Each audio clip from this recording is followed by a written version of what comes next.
చంద్రబాబు ఆగ్రహించేటప్పటికి అధికార యంత్రాంగాలు పరుగులు పెట్టారు.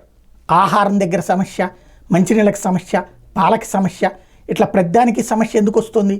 రెవెన్యూ యంత్రాంగము, సివిల్ సప్లైస్, అట్లాగే మున్సిపాలిటీ, కార్పొరేషన్ వీళ్ళందరూ సమన్వయం చేసుకోవాలి. ఇరిగేషన్ ఆ సమన్వయ లోపం అన్నటువంటిది స్వయంగా చంద్రబాబు గారు రంగంలోకి దిగి వివిధ ప్రాంతాలకు వెళ్ళడం, అక్కడ ఉన్నటువంటి ప్రజలు ఆయనకి ఏమందింది ఏమందలేదు అని చెప్తూ ఉండటం, దాంతో ఆగ్రహించినటువంటి చంద్రబాబు ఒక అధికారి మీద చర్య తీసుకోవడంతో కొంత కదలిక వచ్చింది.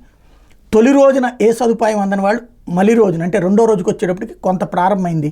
మూడో రోజుకి వచ్చేటప్పటికి ఇప్పుడు కాస్త సదుపాయాలు అందుతూ ఉన్నాయి. అయితే అది ఇప్పటికి కూడా ప్రథమమైనటువంటి ప్రాంతాలలో అంటే నడవగలిగిన ప్రదేశం వరకు, లేదంటే ట్రాక్టర్ వెళ్ళగలిగినటువంటి ప్రదేశం వరకు, లేదా కొంత ఏరియా వరకు వెళ్తున్నారు. లోపలికి ఉన్నటువంటి ప్రాంతం చాలా ఉంది.